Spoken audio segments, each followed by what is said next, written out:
Guys, good morning. Puntahan natin si Rico guys, andun sa palayan. Tingnan natin kung pwede na ba tayong makapagpunla. Kasi nagdala man yun ng kalabaw. Punta natin siya sa palayan guys. Ayan si Rico guys. Ayan. Nagsuklay pala siya sa palayan. Gamay pa magtubig. Kalapok ka na. May lag mo balik pag uwan o niya. Kuwang pag yun nagamay. Kuwang pag yun nagamay ay.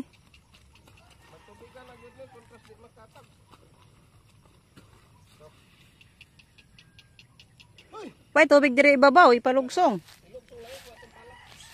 Tingnan natin yung sa itaas guys kay ipaano natin. Ipahulog natin yung tubig dito. Para dumami na yung dito guys. Ano yung amlay tubig oh? Meron na palang tubig dito. Pwede na to ay ano. Pahulog. Pamon ako ng pala guys. Asa man mag-abli dapit? Di rin no? Mag-abli. Pwede na to ano. Pwede naman din ipa-recobit to. Koy, na may tubig. Nating na makaputik to guys. Para naghumol na lang tayo niya sa hapon. Karon ta maghumol? Hapon pa man. Mana ni kabuntag taw ason wis.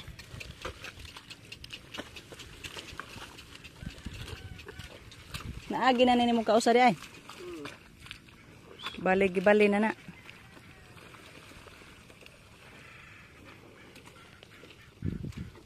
Mauwan parog balik na sakto na ni. Ngayon magbabad pala kami ng binhi ngayon guys. Ato lang tos drum na ihumol. Maghumol na ko.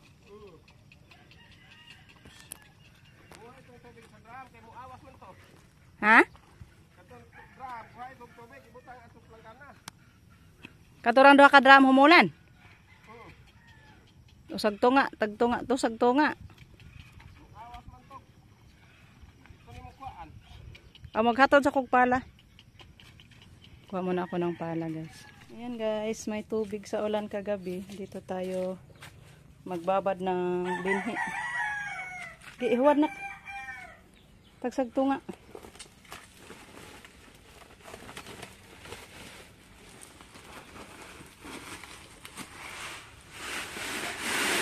Ay, hina.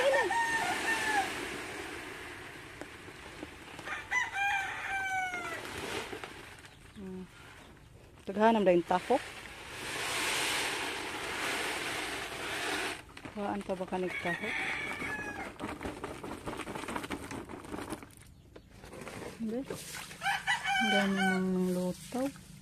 Ay, di day ka pa igo og tagsagtunga oh. Puno naman. Ato siguro nislanggana da itong usa. Ato tos planggana ang usa da idong. Ay, isaw-saw ng tubig. Anong sako? Ayaw basa. Hindi daw ka pa igo. Pinawag masudag tagsagtunga. At tos planggana da itong usa. Kasi 60 kilos yung binhi natin guys. Bawat sakong maliit, may laman niya na 20 kilos. Then 3 bags. Naging 60. Dala na ito sa kay mama doon guys. Giapila na natugtagod si mama. Kasama na dito yung kay mama na napagtaniman. Para maisa na lang natin sa pagpunla. Ang kare, gamay rarig so. Kanang usa na dai buta. Hindi na rin pwede masudlan. Masud bakas panggana na. Try lang ko no. Try dire. Dito yung isa guys. Dire balin dire ka kay wa mari na puno ring drum nga yelo. Kasi so, ayan. Mission accomplished na yung pagbabad natin. Dito parang puno siya. Okay ra. Okay ra dahil siya, guys. So, 24 hours ang pagbabad nito, guys. Bukas ng ganito na oras, i-ano na natin to. Kunin. Para paturok ko na po.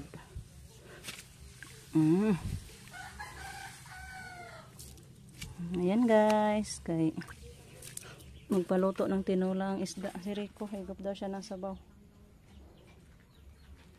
Ayan, guys. Ito po yung ating itinula. Yung sobra kahapon. Nagtinula din tayo kahapon sa tanghali. Then, ito lang tatlo yung ating itinula. Then, yung dalawa i-prito natin. Kasi yung mga lalaki mahilig sa pinirito. So, ito yung ano natin, iprito. And ito lang yung ating itinola. Ito yung mga sangkap natin sa ating tinola, guys. May bunga pa naman yung ating okra doon. No? Maliit. Kinuha ko na lang, guys, pampalasa din.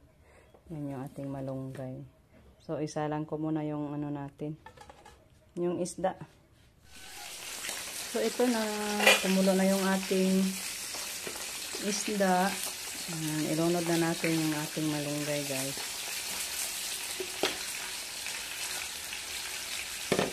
Para tawagin na natin si Rico. Pakuluin natin balik siya, guys, para maluto yung malunggay.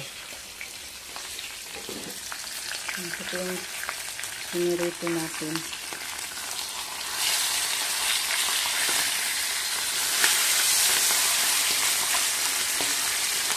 Thank you po kay Ma'am Yuli sa paulam natin sa lagi, guys.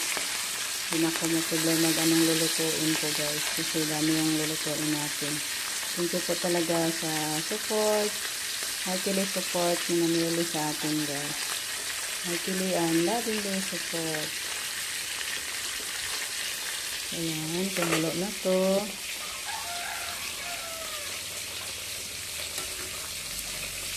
Luto na to, guys. Tapos ko na siya na timplahan. So, i-off na natin yung apoy nito, guys. Ito na lang yung lulutuin natin. Natip na din ito maluto. Si Camilo. Balik na sa Manila, guys. Natid ni Justin sa, sa bayan, sa terminal. Puntahan muna natin si Rico, guys. Tawagin natin kasi ugto na. 7 o'clock na. Late na naman yung agahan. Kumain naman din siya ng tinapay kanina umaga, guys. Bumili ako ng tinapay ni Lolita. Pamainit ko siya bago pinapunta sa palayan. Kasi pagod talaga dito magsudlay. Kaya pahintuin muna natin kainin natin ng agahan. Tingnan din natin yung niya. Kung naputik na ba yung niya, gisudlay. Ayan. Pwede na. Pamahaw sa! Bali ka rala na.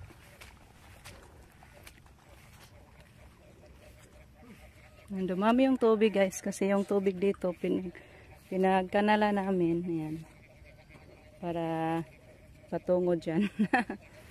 So, kasi hindi pa natin to napa-recubate. Ipa-recubate na natin to, guys, pag makapunla na tayo. So, ito na. Isang agi na lang nito. Isang daan na lang, isang ganon na lang. Lapok naman siya. So, thank you, Lord. Makapunla na tayo. Kasi matagal pa yung guys. Hintay pa tayo sa 3 months pa bago makaani. Pag makatanim tayo. Kunti na lang yung palay natin. Mataas pa tayong maglito. Pag di tayo makatanim. Dali na mamaahaw sa. Gamay na lang rin. Imo pa ng tiwason? Skinny niya. Kapilang agi. Tulo naman na kagi. Hoy! Na, di na mo sugot. Ayaw na lumakad.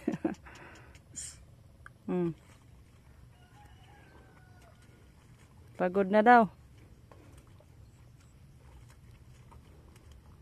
Buntis na yan din yung kalabaw natin, guys. Pinasorbe ko na yan. Ano na daw yung tiyan niya. 4 months. Kasi ano man siya. February, March, April, May, June. So, July na ngayon. Running 5 na. Yung tiyan niya, guys. Hoping na ibigay ni Lord.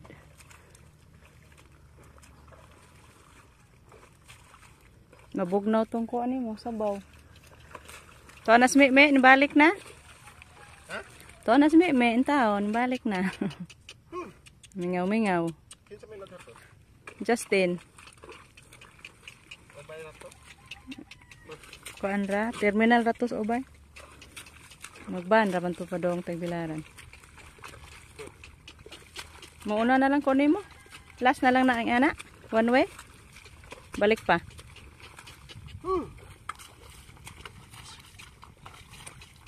So ayan guys, hanggang dito na lang muna yung ating video. Ay, shout out po din pala kay Ma'am Tess.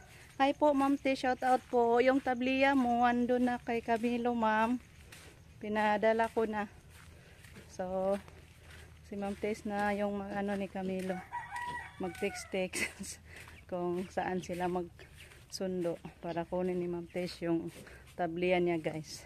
Thank you po kay Ma'am Tess sa order mo, ma'am. So hanggang dito na lang. Thank you so much for watching, guys. At see you on our next vlog. Bye bye, guys. Ang pingtang tanan.